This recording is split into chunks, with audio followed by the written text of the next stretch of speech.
Hello बच्चों, let's read this question. The question says arrange the following in increasing order of acidic strength. Arrange the following in increasing order of esterification. हमें बच्चों यहाँ 3 carboxylic acids दिए गए हैं और हमें इनका एसिडिक स्ट्रेंथ का ऑर्डर बताना है और एस्टेरिफिकेशन का ऑर्डर बताना है. तो फर्स्ट ऑफ ऑल बात करते हैं क्वेश्चन में इसके की कंसेप्ट की. की कंसेप्ट क्या होगा बच्चों? जो हमारे इलेक्ट्रॉन रिलीजिंग ग्रुप होते हैं वो हमारी एसिडिटी को डिक्रीज कर देते हैं. तो हम ऐसा बोल सकते हैं इलेक्ट्रॉन रिलीजिंग ग्रुप. ये क्या कर सकते हैं? प्लस आई इफेक्ट भी शो कर सकते हैं, प्लस एम इफेक्ट भी शो कर सकते हैं, या हाइपर कॉन्जुगेशन इफेक्ट भी शो कर सकते हैं. और इस वे में ये हमारी कार्बोक्सिलिक एसिड की एसिडिक स्ट्रेंथ को क्या कर देंगे? डिक्रीज कर देंगे. तो हम बोल देंगे decreases acidic strength. Acidic strength. But आपको एक चीज और पता होनी चाहिए कि जो हमारी एस्टेरिफिकेशन रिएक्शन है, जो सेकंड रिएक्शन है एस्टेरिफिकेशन रिएक्शन, उसमें क्या होता है? हमारे पास कार्बोक्सिलिक एसिड होता है और इसकी रिएक्शन हम कराते हैं किसी अल्कोहल के साथ.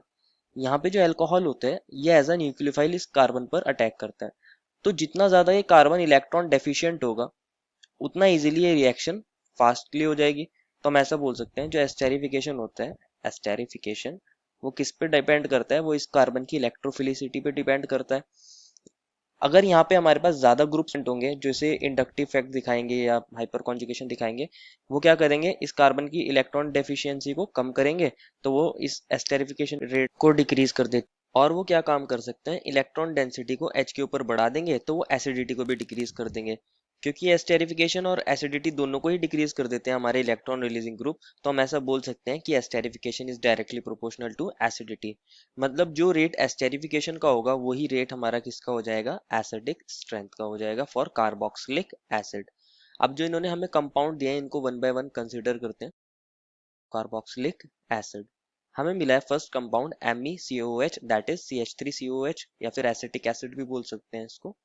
ये हमारा फर्स्ट कंपाउंड है. सेकंड कंपाउंड में हमें मिला है EtCOOH, जिसको मैं ऐसे लिख सकता हूँ CH3CH2 C double bond O OH. And third compound हमें मिला है Et का whole twice, that is CH3CH2 का whole twice CH and C double bond O OH. अगर आप तीनों कंपाउंड्स को कंपेयर करोगे तो हमारे पास थर्ड कंपाउंड में दो electron releasing group ET present है. सेकंड कंपाउंड में एक ET प्रेजेंट है, that is ethyl group. And first compound में मिथाइल ग्रुप प्रेजेंट है.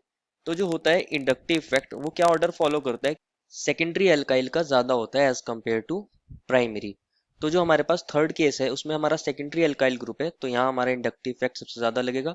और फर्स्ट एंड सेकंड में कंपेयर करें तो हमारा इथाइल का इंडक्टिव इफेक्ट मिथाइल से ज्यादा होता है, क्योंकि inductive effect number of carbon पर डिपेंड करता है.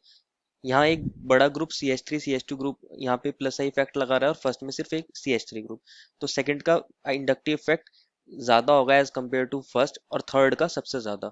तो क्योंकि थर्ड के अंदर इलेक्ट्रॉन डेंसिटी H के ऊपर बढ़ जाएगी तो H प्लस का निकलना मुश्किल हो जाएगा, एसिडिटी लोवेस्ट हो जाएगी उसकी.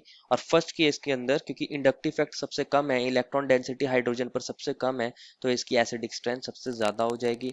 और जो सेकंड वाला कंपाउंड है उसकी एसिडिक स्ट्रेंथ कैसी हो जाएगी? मॉडरेट हो जाएगी. Moderate acidic strength.